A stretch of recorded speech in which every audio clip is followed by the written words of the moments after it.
Bem-vindos ao CDL Cast de hoje. Hoje nós temos um convidado muito especial, Bruno Pinheiro, jornalista, comentarista político, que trabalha na Jovem Pan em Brasília.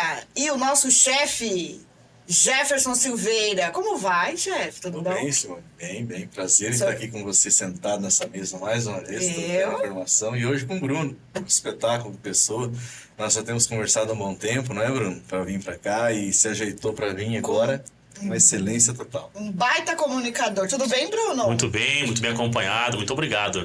Jefferson e Simone também. Bem-vindo aqui à capital do agronegócio, que para ele não é novidade. Eu acho que é um passeio. O Bruno já é Eu de fico em casa. já, E é legal né? que onde eu ando, alguns estados que eu viajo a serviço, eu sempre falo sobre Rondonópolis, que é a minha cidade, e falo sobre Sorriso também. E é muito legal ver como que as pessoas recebem o nome aqui da cidade de Sorriso, porque é uma referência. Quando a gente fala não somente do agro, mas a gente vê também como que o desenvolvimento, como que o agro gera outro desenvolvimento sobre infraestrutura, educação, área do comércio também, essa logística. Então isso é muito legal ver que não é só uma referência. Sorriso, ele acaba acumulando várias referências e está lá fora também no mundo. Muito legal. O Bruno já impacta pela voz dele, né? Você sabe que ali o negócio, você já vê que, né? Não é à toa que ele tá, né? Bruno, vamos contar um pouquinho da tua história com o jornalismo.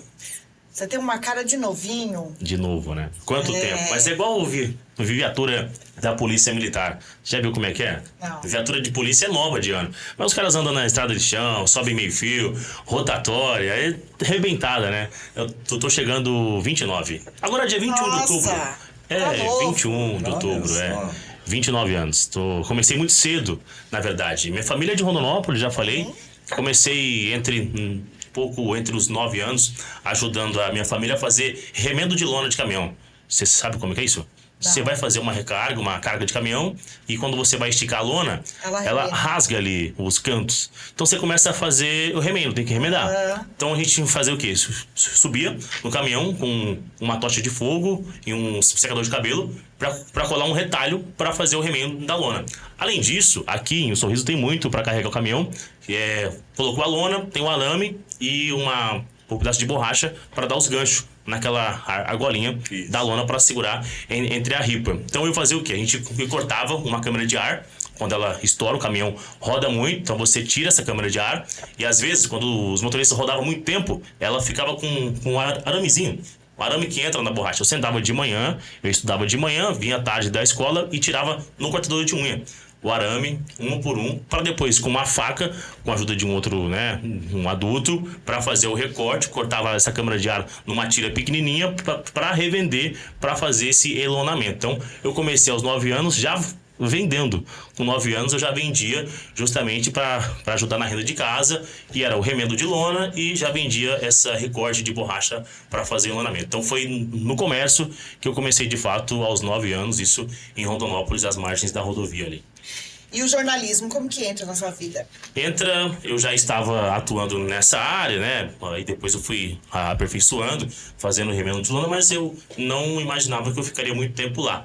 Eu sempre fui de ouvir rádio, eu gostava muito de ouvir rádio em casa, rádio AM, tinha aquele chiado do rádio AM, que é muito Nossa, legal. Que raiva daquele chiado, gente. E a gente ouvia a Rádio Globo, porque a AM, ela funcionava à noite. Então você ficava girando ali de madrugada. Quando achava um lugarzinho, ninguém se mexia mais. Tatiaia. Pra você, tinha Rádio Globo, lembra? Tinha uma vinhetinha incrível, eu acho muito legal. Então eu ouvia muito rádio de fora, eu sempre gostava do jornalismo. Minha mãe, eu sou filho único, minha mãe me dizia que tinha um homem no rádio, e eu ficava esperando esse cara se ia sair do rádio, não. Então eu tinha essa ilusão que tinha um homem dentro do rádio, e era isso. E aí, uma vez na escola, tinha 15 anos, estava na escola, eu já gostava de fazer algumas imitações. A professora odiava, assim, que eu escondia o menino no armário, fazia que era o Ratinho, ele era o Sombra, o moleque respondia no armário escondido. E aí um dia um amigo disse que alguém da família dele era responsável por fazer ações em lojas, no centro da cidade.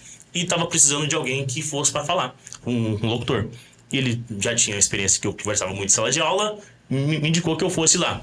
E eu fui um dia, fiz locução, E eu ficava lá falando na frente da loja, escondia atrás de um armário, de uma geladeira, para ninguém ver que era eu. Eu falava e saía como se não fosse eu. Então eu fiz um dia, no outro o gerente pediu para que eu fosse novamente. Logo na sequência eu comecei a ir diariamente, fui emancipado para conseguir estudar à noite e para ter um serviço durante um dia. Eu comecei a ganhar R$80 ao dia.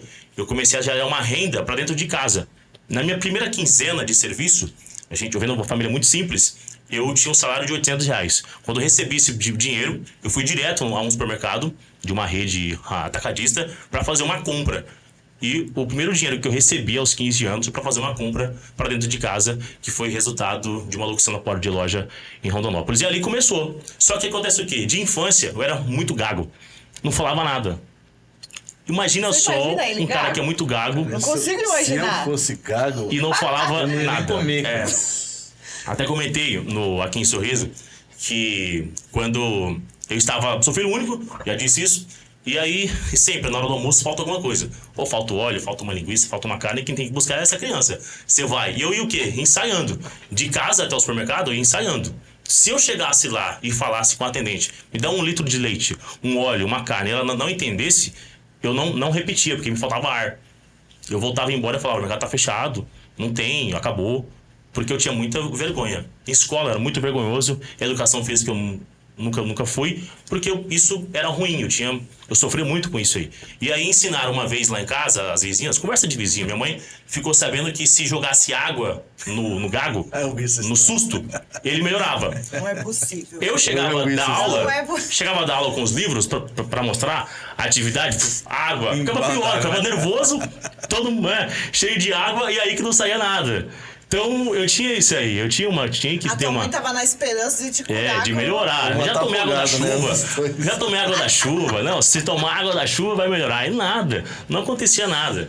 E eu tinha isso. Então, joga do prédio. Imagina, a força de vontade. Eu até falei isso em alguns eventos, que tem coisas que só depende de você, de mudar a sua história. Não depende de ninguém mais, depende de você. E eu tinha essa dificuldade, eu tinha essa limitação, e ainda assim eu comecei a insistir, a fazer a locução, e de repente fui convidado justamente para fazer rádio. Como era muito novo, eu fui convidado só para fazer hora certa no rádio. Tá, calma aí. Deu um nó aqui na minha cabeça. Mas você aceitou mesmo gago? Aceitei muito gago, porque eu precisava do emprego. Eu precisava de ter um futuro. Essa gagueira, ela precisava na hora do passar. Eu conseguia achar umas palavras que não me complicavam. Eu fazia um encaixe muito rápido ali para não ter dificuldade. Só que eu tinha dificuldade com os números. Para falar 5h15, 5h20. E eu fui contratado para fazer hora certa no rádio. Logo que... Era a única oportunidade que tinha. Sim. Um desafio extremo. Só fala a hora, mais nada. Mais nada. Só que era a hora que era mais difícil, né? Eu queria falar tudo, menos a hora. Mas era isso. E aí, o que acontece? No dinheiro, porque eu precisava. Eu estudava numa escola que eu tinha alguns amigos que levavam arma dentro da bolsa, que vendia entorpecente, que se eu seguisse o futuro... Não sei onde eu estaria, eu precisava reverter isso aí, né? Dependia de mim para mudar a história da família, da minha vida, enfim. E eu comecei nisso. E aí no rádio, quando comecei no rádio, fazer a hora certa, só que chegava alguns números, falava, e agora? Travou.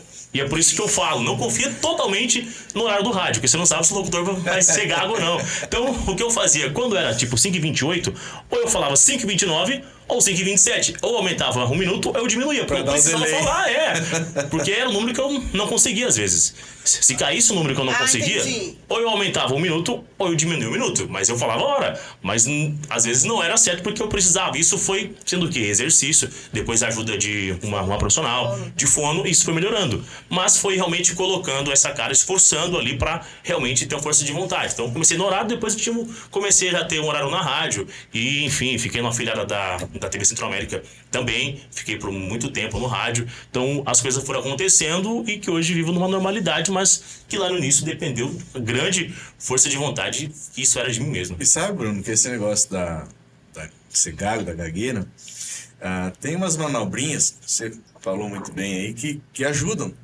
Por exemplo, a interpretar um personagem, como você disse que gostava muito de imitar, de fazer essas coisas, isso também facilita, porque parece que é um bloqueio da pessoa, né? Então você acaba assumindo outra personalidade, você acaba conseguindo driblar esses obstáculos. Ou cantando também, diz que quando canta não fica gago. Eu, ao contrário, se eu for cantar, pra começar, eu já não lembro a letra da música. A dificuldade do gago é o seguinte, é uma insegurança. Eu acho que a gente vive isso, e falando de vendas aqui, já um pouco também do que é o nosso dia a dia, às vezes quem é um atendente, um vendedor, um gerente, ele tem uma insegurança. E o que é insegurança? A insegurança de quem tem uma limitação na fala, do gago, é ele ter o receio de que alguém identifique que ele é gago. Então, se alguém identificar que ele acabou. E acho que mesmo da mesma forma é quando você vai atender o seu cliente e alguém chega e você se sente inseguro porque você acha que o cliente sabe melhor do que você está oferecendo na venda, na compra. Quando você vê que alguém é superior a você no conhecimento, você se sente inseguro. E aí você não consegue desenrolar essa conversa, o atendimento. Então é justamente isso. Acho que essa autoconfiança é muito importante em qualquer coisa. Se for fazer de uma negociação, ou de uma entrevista, ou de conversar, ou de se apresentar. Então, antes, você precisa confiar que você é o melhor. Quando eu pegava um microfone, eu senti que eu era o melhor que tinha. Eu confiava muito em mim. Mas eu sabia que eu tinha as minhas limitações. Mas eu confiava que naquela hora, com o microfone funcionando, eu era o melhor que tinha. Então essa autoconfiança foi algo que me ajudou realmente. Que loucura, a gente nunca sabe, né? A gente fala assim, a grama do vizinho é mais verde que a nossa, a minha, que a do, né? E olha, quem olha pra ele pensa que, né, tudo isso. Não, é uma superação, é um dia depois do outro, porque não estou dizendo só a tua dificuldade, mas você puxou um assunto muito importante, Bruno, que é na área de vendas, na área de atendimento. Se você, em primeiro lugar, não domina o que você está fazendo, você tem uma grande dificuldade em poder expressar algo. Seja do bem, seja do mal, seja para explicar, seja para colaborar com a venda, você não consegue ir para frente. E quem está vendo isso já interpreta que você não está no lugar certo, está numa vibe errada do negócio. E o mesmo acontece hoje no mercado para a maioria das pessoas que estão trabalhando.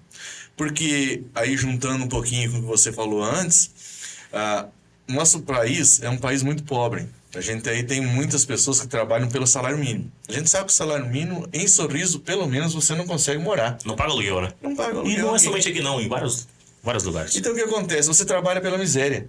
Quando você trabalha pela miséria, seu foco na sua cabeça é assim, eu preciso de dinheiro, preciso de dinheiro, preciso de dinheiro. Manhã, tarde e noite você pensa nisso. Mas não, você não está querendo esnobar o pensamento. Não, você precisa porque você precisa mesmo. E é uma dificuldade que você tem. E você acaba abraçando qualquer oportunidade, fazendo qualquer coisa, mas com uma preocupação na cabeça. E essa insegurança faz o mal profissional. Se no Brasil houvesse uma remuneração, tivesse como o colaborador ser mais bem remunerado, mais bem reconhecido, você driblaria essa dificuldade. É onde você forma um bom profissional. Quem se destaca no mercado hoje? Quem tem uma boa lábia, quem conhece o produto, quem sabe falar bem, quem tem um grupo de trabalho maior, quem tem uma influência maior sobre pessoas, e isso faz a pessoa se destacar. O que acontece hoje é a retração que a pessoa tem. Isso acaba atrasando. E eu sinto falta disso, Simone e Jefferson, que aconteça dentro de uma escola. Porque eu comecei a tomar um rumo na vida, uma decisão do que eu seria no futuro, e sou hoje, dentro de uma sala de aula. Então eu sinto falta de uma educação, de ser reformulado. Se fala muito sobre o novo ensino médio, sobre diminuir as horas, aumentar, mas você não tem ali algo que possa orientar esse aluno que ele vai ser no futuro. Não adianta você ficar ali querendo fazer algo que o cara não vai querer, não vai se interessar por aquilo. Então se ele fica 4 ou 5 horas ou em tempo integral, não adianta nada eu ficar um dia inteiro numa sala de aula ganhando almoço, janta, café da manhã, se eu não me interesso por aquele assunto. Não adianta você querer deixar um aluno refém ali dentro. Ele vai sair muito irritado e lá fora não vai ter resultado algum. Então não adianta nada você encher uma sala de aula o dia inteiro e não ensinar ali o que ele pode ter no futuro ou já ganhar um rumo na vida. Porque ele sai com 20 anos ou 18 anos de um ensino médio, e aí, vou fazer o que agora? Ou vou servir o exército,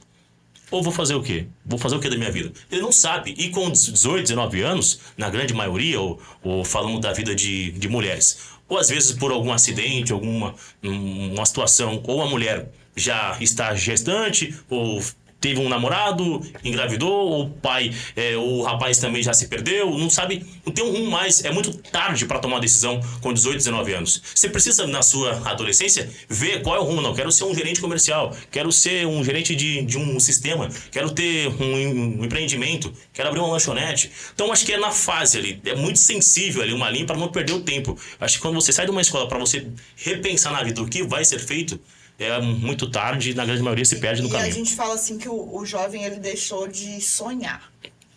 Que eu falo, eu sou uma geração mais mais tardia, para não falar que eu tô mais velha, né? Mas... Impressão sua, não falou nada. Mas é uma geração que não sonha mais, tu entende? E eu acho que a tecnologia também veio para também deixar isso mais tenso ainda, né? Porque hoje é o que eu escuto muitas vezes. Pra que estudar? Vou virar youtuber, vou virar não sei o quê. Hoje qualquer um pega o celular e fala. E rende mais, qualquer pessoa mostra o seu dia a dia sem ninguém ter interesse naquilo. Sabe? É nesse sentido que eu falo que, não sei, parece que meio que banalizou. Tu entende? Justamente, porque se ele não vai ficar o dia inteiro numa loja, de pé, esperando aquele que não combinou dia, que é o cliente, pra ganhar um salário mínimo. Porque se ele ficar em casa no quarto fazendo uma dancinha, ele ganha uma remuneração muito maior que isso. Então, não tem por que ele sair de casa, pegar um ônibus, 2 horas de ônibus, pra chegar em casa, comprar um almoço, pagar aluguel. Não compensa mais. Na cabeça do jovem não compensa mais. Né? Compensa ele ficar em casa, ele anunciando um jogo que é mentiroso, enfim, usando a rede social. Então, isso porque dentro de uma sala de aula, não venderam um sonho lá pra ele. A escola, eu vejo a escola com uma função monocanal universal. A escola não sabe se você tem dificuldade em casa, ela não sabe se você tem alguma doença, ela não sabe se você tem algum trauma. Você entra na escola, você senta numa cadeira e o monocanal lá na frente, chamado professor, joga conteúdo. No coletivo, né? Ou não. Joga no coletivo. Exatamente, mas ele não sabe se eu não estou aprendendo que eu tenho um déficit de alimentação na infância, se eu não estou aprendendo que eu não quero estar ali, eu sou forçado a ir para lá, se eu estou ali para esperar a hora do intervalo para roubar um aluno, ele não sabe nada disso. E a escola acha que todos são iguais. E o grande erro da educação no Brasil é tratar todos como os iguais. Nós somos diferentes, todo mundo é diferente. Tem um mais alto, tem um mais baixo, tem um mais gordo, um mais magro. Não é discriminar a pessoa, mas tratar as particularidades. Porque uma escola, ela não forma ninguém. Ela faz você terminar o seu primeiro grau, terminar o seu segundo grau, não sei como é que chama hoje. Ensino médio, né? Ensino médio.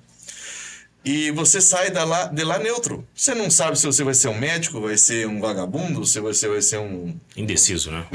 A sua vida não valeu nada naquela fase e você passou 9 anos aprendendo a ler e escrever. E a famosa Bhaskara. E alguns não, né? Nem isso consegue. Exatamente. Ainda sai com uma dificuldade de alfabetização. E aí o que acontece? Você cai no mercado de trabalho, que o mercado de trabalho quer o melhor.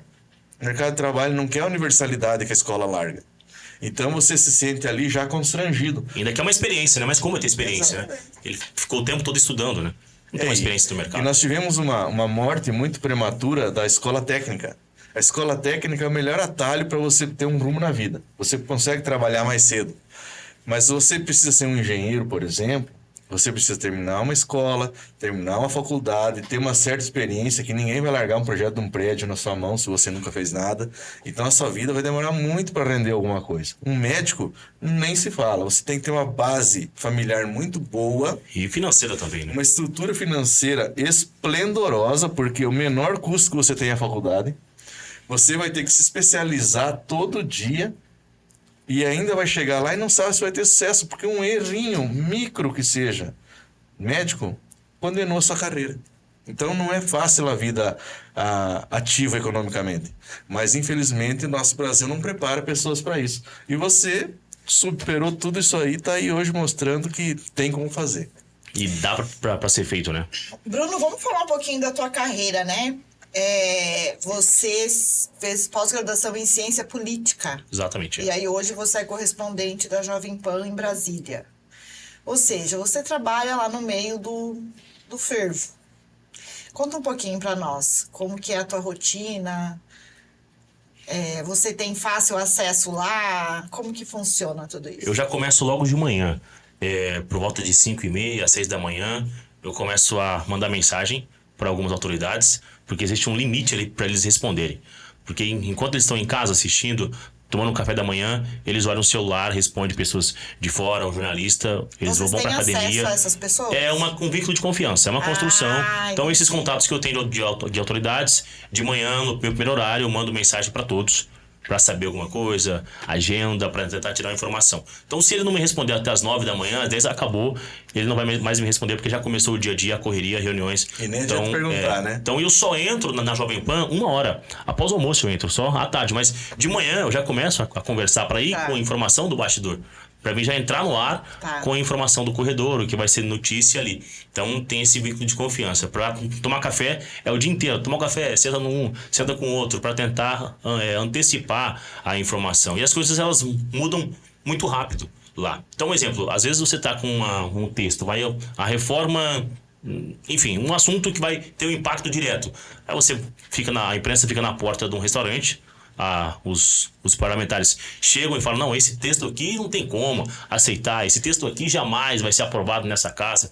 1 hora depois do almoço, eles saem pelo mesmo local e falam, não, chegamos a um consenso que esse texto é o melhor que vai ter para nós e tal. Então você vê que tudo muda muito rápido, em questões de minutos, em um almoço tudo muda. Então é igual o jogo de futebol lá, você precisa ficar de olho em todos os lances para não se perder na história, que ela muda em um dia, tem várias versões até chegar no resultado. Então cobra muito da informação de bastidor, nem sempre é uma entrevista, nem sempre eu cito quem foi que me disse, mas a fonte confia em me dar uma aspa, em conversar, em falar com o ex-presidente, falar com algum nome de ministro ou secretariado para que possa confirmar essa informação. Recentemente, no dia 7 de setembro, uma fonte me ligou de manhã perguntando se eu cobria só algo da política ou da segurança pública também. Eu disse, não, geral, o que você tem para me dar? Falou, não, tem que a informação que o sistema da Polícia Militar do GDF foi hackeado um dia antes do 7 de setembro. Após o 8 de janeiro, né, toda a situação da Força de Segurança, a gente tinha então o 7 de setembro sem o sistema, que os rádios da polícia não estavam funcionando. A escala do 7 de setembro foi feita à mão, porque o sistema foi hackeado. E outros sistemas E aí eu não tinha informação, mas eu tive acesso a um comunicado interno da corporação. Então eu começo a falar com alguns nomes, solta essa informação no ar, em rede nacional, começa a repercutir. Algumas autoridades dentro da Polícia Militar não confirmam, dizem que é mentira, que não é verdade, e minha fonte me alimentando informações, e eu acreditando na fonte. Então é uma responsabilidade em confiar em quem te passa a informação. Porque eu tinha um documento, eu tinha um comunicado oficial interno orientando que não era para eles usarem a internet do próprio local da Polícia Militar, porque estava contaminado. E comecei a repercutir até 4 dias após isso, após o 7 de setembro, vira uma investigação da Polícia Federal, vira um inquérito, e eles têm que assumir que de fato a invasão tinha acontecido. Então assim, até isso acontecer é uma cobrança muito dura, você fica muito ansioso, porque e aí é verdade, não é? Alguém vai confirmar, não vai? Então é isso tudo, você precisa checar, conversar, ligar, checar de novo, eu confio desconfiando para conseguir dar uma informação. Eu vi esses dias, Bruno, um grande historiador geopolítico, que ele trabalhou na ONU por alguns anos, e ele é muito diplomático no falar, muito centrado no que ele fala. E aí, numa conversa como a nossa aqui, alguém perguntou para ele assim, qual é o poder da ONU no mundo? Porque sempre que há uma guerra, um conflito, um acordo, falam ONU. ONU está no meio, ONU está no meio. E ele falou assim, olha, me formei em geopolítica, fui trabalhar na ONU por uma vontade minha mesmo, foi inclusive deputado de São Paulo. E ele falou assim, a ONU não manda coisa nenhuma, porque são 150, 160 países reunidos numa mesa, todo mundo conversando, mas quem manda é 5 carinhas só. Estados Unidos, China, França, Rússia e Índia, acho que não me lembro. Esses caras mandam. Então tudo que se discute, meses, anos, reuniões e mais reuniões, chega um carinha e diz não, que é o poder de veto. Então não existe decisão se não for esses 5. Brasília é um reflexo disso também, Bruno? Brasília funciona assim? Eu costumo dizer que lá é um lugar que se faz reunião para marcar reunião. Se faz uma reunião para marcar uma outra reunião, né? Então, lá, o que acontece não é dentro do Congresso. Para começar, se for todo mundo eleito, se todos os parlamentares forem para uma sessão na Câmara, não tem assento para todo mundo. Não tem 513. As cadeiras são reduzidas. Então, pelo menos 250 ficariam de pé. Porque não tem espaço para todo mundo. Então, quando a gente vê aquele vídeo na internet, numa televisão, que um cara tá discursando, por que isso, por que isso, por que não aquilo? Mostra a plateia, né? O povo tá conversando, ninguém tá ouvindo nada que o cara tá falando. Né? Ele discursa, e a gente volta para uma era de rede social, que eles estão falando para sua bolha, para o seu reduto eleitoral, para fazer um recorte da internet. Então, nada se resolve. Eu tive a oportunidade, e a gente encontra com vários nomes, encontrei com o deputado, que ainda é deputado, humorista, o Tiririca. tive com o Tiririca e ele tava recebendo alguém, ele falou, aqui é onde resolve as coisas. Ou melhor, onde era pra resolver as coisas. Ele mesmo fala numa brincadeira. Porque, de fato, você vê que tem uma discussão, né, que é de interesse do povo, mas quando chega dentro da votação, do plenário, hoje, se tiver uma sessão agora, eles não sabem qual vai ser a pauta de hoje à noite. Ela chega na hora que Arthur Lira, que é o presidente da Câmara, entra no plenário. Ele que solta a pauta. Porque antes da pauta ser liberada, tem um lobby. Tem um lobista. Tem o cara que é interessado no segmento do horário de verão retornar, no segmento do comércio funcionar final de semana ou não. Então, senta com todo mundo o que vai ser votado hoje, que é a urgência. E aí os parlamentares pegam de surpresa. Os que aprovam a permanência como estão aprovados, tudo certo, o projeto vai à sanção. Então não tem um tempo para você discutir a matéria. Então tudo é de última hora. Então, quando se fala que precisamos ouvir a comunidade, a sociedade, raramente a voz do povo, lamentavelmente é ouvida lá dentro. A opinião é de acordo, né? Ou às vezes tem um voto simbólico, tem um voto simbólico, é o voto simbólico. Chega pronto, né? O voto simbólico é o que o cara não coloca uma digital lá, né? Porque daí, se ele coloca uma digital, assinou. O estado dele lá, entenda como cada um deu voto, aí o rostinho lá. O voto simbólico, os que aprovam a permanência como estão aprovado unanimidade, vai. Então isso jamais reflete a vontade do povo. Então, quando a gente fala em renovação, estamos longe de ter um congresso que seja realmente uma representatividade do pensamento do povo, do comerciante, do empresário. A gente está vendo nos últimos anos, e não é uma exceção do governo atual, um congresso que só libera dinheiro, assina cheque em branco para o governo federal fazer o que quiser, né? Então, que manda o dinheiro para... Você não sabe onde vai ser usado, só cai na conta lá. E quando, às vezes, o Supremo Tribunal Federal toma uma decisão, claro que eu acho que algumas vezes há alguns excessos, mas na verdade é porque também há uma falta de competência do Congresso, uma inércia. Então alguém tem que reagir, alguém tem que dar uma resposta. E às vezes vem com um certo excesso, mas alguém tem que tomar conta, tem que dizer, não, estamos aqui, calma lá, que não é tudo festa. Nós fomos, a cada 2 anos, nós temos o fórum em Brasília da Confederação Nacional dos Dirigentes Lojistas. E as CDLs vão a esses fóruns onde é discutido os rumos das CDLs para os próximos anos. E a cada vez que a gente vai, uma das obrigações nossas é ir visitar os parlamentares do seu estado, que estão ou no Senado e na Câmara. E esse último evento agora nós fomos, a Simone foi junto, não é, Simone? E lá tem muitos trâmites, muitos passos, muitas regrinhas para você ter acesso às coisas.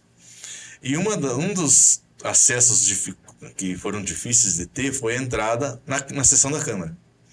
E aí, depois de muito namoro, muita conversa, muito político ajudando a gente a entrar lá, o nosso grande político aqui do Mato Grosso, nosso deputado Abílio Brunini, passou por nós e falou assim: "Ei, vocês querem assistir a sessão? Sim. Então vem comigo." A gente entrou como se estivesse entrando numa cozinha. Lembra? E aí lá estava um discurso. Eu acho que era uma índia, não era? Que estava falando no plenário. Mas ninguém estava ouvindo. Tava o presidente da sessão sentado na sua cadeira, que eu acho que ele nem estava de corpo, de espírito presente ali. Tava a pessoa discursando no púlpito. E estávamos nós lá dentro conhecendo o plenário da Câmara. E mais ninguém. E aquela pessoa falava com uma ênfase, mas aí depois a gente entendeu. Aquela ênfase é para a câmera que está filmando, porque lá no seu estado tem alguém vendo a eloquência do teu discurso, a defesa, a raça. E o recorte depois que ele leva na rede social, né? Exatamente. Então, assim, é um mundo dos sonhos, que lá tudo é perfeito, tudo funciona, tudo é legal. Mas, na verdade, não tem nada. A discussão não vai sair. Os índios continuam sofrendo, as reservas de indígenas continuam em discussão desde o dia que chegou Pedro Alves Cabral aqui e não vai resolver. Então, o discurso daquela mulher era um discurso vazio. Inclusive, ela estava de cocar, usa cocar lá. Mas não vai dar em nada. Então, a gente vê que é conversa para inglês. Justamente, tem essas limitações e é só para ter essa maquiagem. O efeito não chega lá na ponta como a gente espera. Ô Bruno, como que as decisões lá em Brasília podem afetar o empreendedor? Essa é uma discussão que a gente vê que sempre quando é colocado em discussão uma reforma, aumentar o ICMS, uma tributação, e aí com todo respeito aos parlamentares que eu converso sempre, mas a gente tem lá uma diversidade, porque lá é a casa dos estados. Então tem gente de todos os estados que vão para lá. Lá não é um concurso. que você só ganha na urna se tiver um diploma, se você for um economista. Não, lá tem pessoas que têm um estudo, tem pessoas que não têm um ensino médio. A gente tem um atual presidente que não tem um estudo, que não se formou, né? O presidente da República, Lula, não teve oportunidade de escola, ele não tem, né? Ele tem um conhecimento de leitura, mas não foi alfabetizado na escola. Então a gente tem diversos representantes dentro do Congresso. Chega um assunto de economia, a gente não vê lá uma discussão tão afinco com um especialista, com alguém que está no comércio, com alguém que é da área realmente, não é ouvido. Essas vozes não são ouvidas dentro do Congresso. Então, o que eu quero dizer? Que uma decisão sobre aumentar o ICMS, sobre o que você estará autorizado a fazer na sua loja, no seu comércio, é tomado por alguém que nunca viveu aqui, que nunca viveu a vida do campo. Não tem como alguém que nunca plantou um pé de melancia debaixo da onde lava a roupa ali, tomar uma decisão do que pode ser usado no campo ou não pode, porque ele nunca viveu aqui, né? Então, assim, eu acho que falta ouvir realmente quem vai ser afetado, essa voz da rua chegar dentro do Congresso. Então, as decisões são tomadas no achismo, ou enquanto alguém vai ganhar, ou melhor, se ninguém ganhar nada, não vai avançar. Sempre tem alguém levando alguma coisa, ou alguém que é do segmento, alguém que defende uma pauta. Então a gente vê que é isso. Lamentavelmente, as decisões são tomadas com a ausência de um especialista ou de uma opinião de quem será impactado mesmo. A gente vê isso aí, Bruno, porque a CNDL, a FCDL e a CDL, ou seja, os 3 níveis, federal, estadual e municipal, todos eles implantam na sua área, seja a Assembleia Legislativa, seja a Câmara de Vereadores ou Câmara dos Deputados, parlamentares da Comissão da Indústria e Comércio ou relacionado a isso, uma Câmara do Comércio. E cada vez que é discutida uma matéria, leva semanas, meses, anos para uma decisão simples. Mas todo mundo sabe que o comércio sabe decora o que precisa ser feito. No entanto, quem está lá, e aí eu uso suas palavras, parece que não entende isso. E vota algo assim, às vezes muito absurdo. Essa própria reforma que vai ter agora tributária, juntamos especialistas do Brasil inteiro, pegamos exemplos fora, mas já foi na rua falar com alguém? Não foi. Então quem sofre é aqui na ponta. E a mudança, quando ela é rápida contra, ou seja, vai aumentar o imposto, entra uma medida de emergência lá para votar, vota amanhã, o imposto já aumentou. O combustível sobe do dia para a noite. Ninguém pergunta para o lojista, para o cara que tem um ônibus, um caminhão, faz um Uber, se ele está a favor daquilo ou não, se vai ajudar ou piorar a vida dele. No entanto, para votar uma lei que ajude o comerciante, que ajude o prestador de serviço, parece que essa lei não chega em Brasília. Não vai, não avança. A própria discussão dos Ubers, que é para ter ou não legalidade no país, é uma novela. E o que foi uma proposta de campanha, Exatamente. Inclusive do atual e do ex-governo. Todos, e é só um voto. É só um voto, dizer assim, é um trabalhador, é uma empresa que está pagando, mas o que o governo vê? É a mesma história de contrabando. Se não pagou para o governo, é contrabando. Porque ele não está ganhando nada. Agora, se você pagar o imposto lá na alfândega, lá onde você passa, agora o teu produto foi comprado Mas fora, tá valendo. Você pega um exemplo agora dos jogos, né, online. E esse é um exemplo claro. Não sei o que, Porque gente. colocaram em votação. Pelo amor de Deus, ou seja, opa, como assim? Tem alguém ganhando e a gente não tá ganhando. Agora liberou geral. Outra história que está em andamento é sobre o cigarro eletrônico.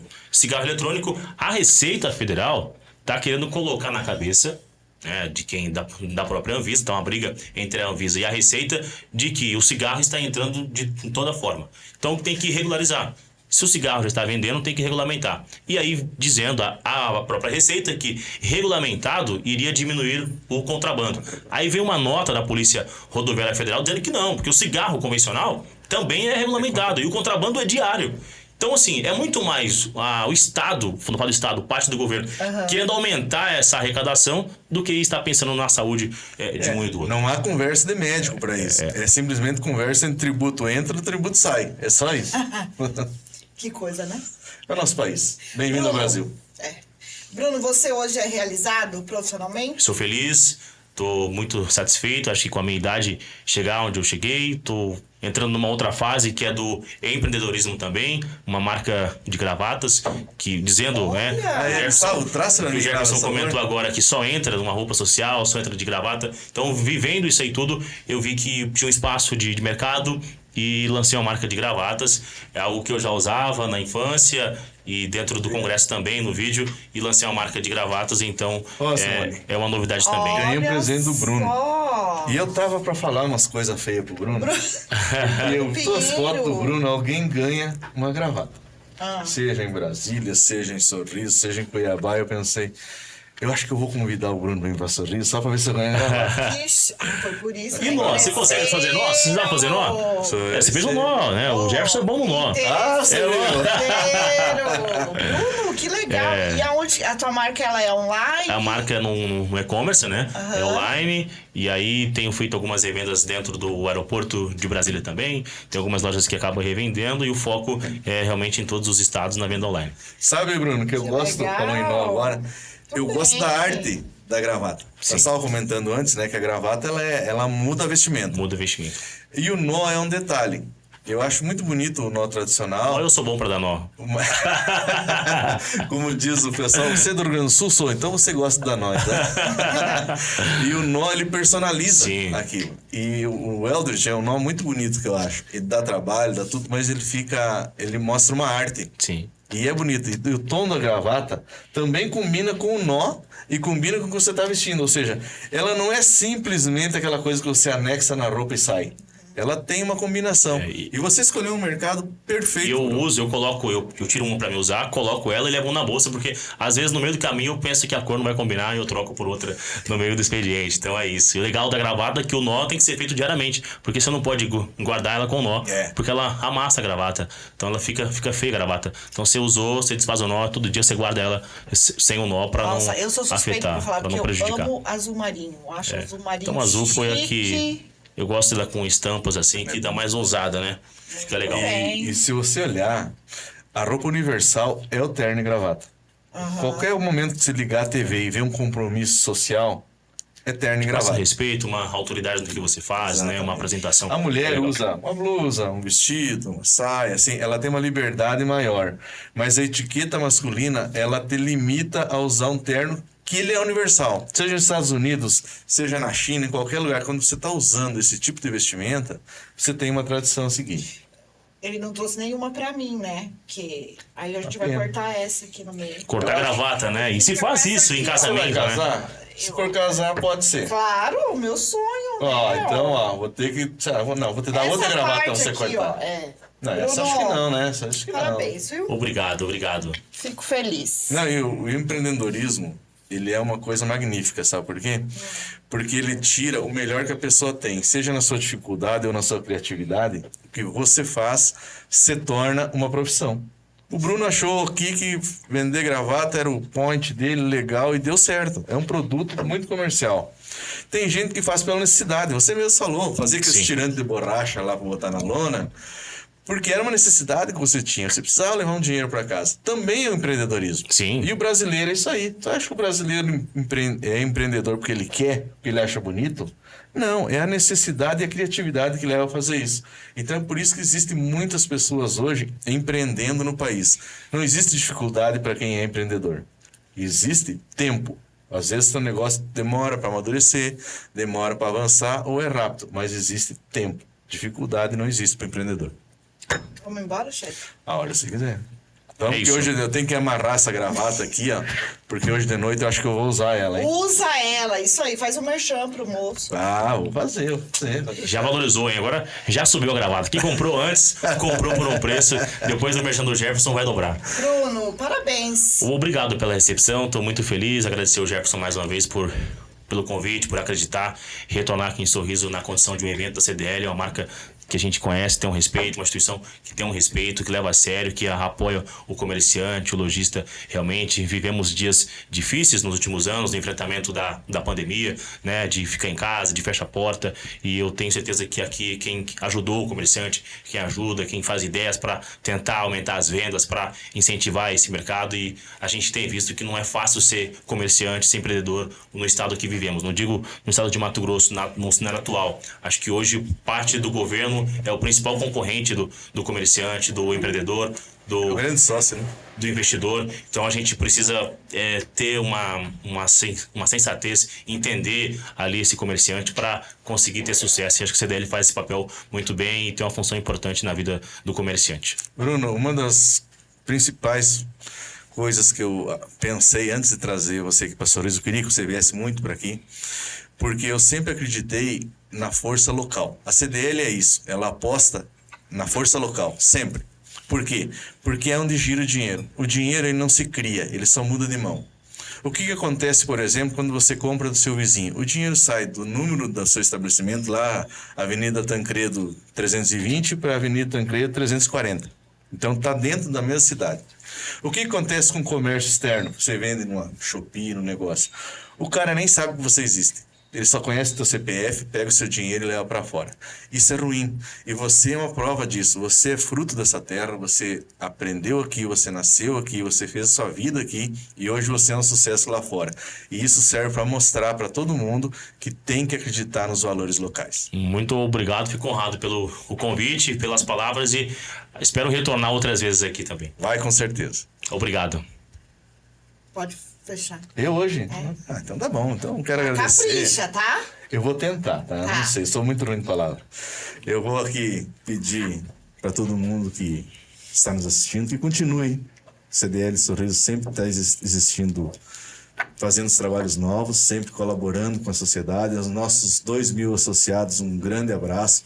Tudo que a gente espera é que a nossa entidade tenha e mantenha o respeito que sempre teve. Nós somos hoje uma das 10 maiores CDLs do país e isso se conquista através dos nossos associados e da confiança no nosso serviço. Agradeço aqui a Simone, uma pessoa espetacular que trabalha com a gente aqui, um quadro que nós temos excepcional, e ao Bruno, nosso visitante que está aqui hoje, trazendo para nós informação, conhecimento e representando o sucesso do Brasil em nossa cidade hoje. Muito obrigado a todos e até mais.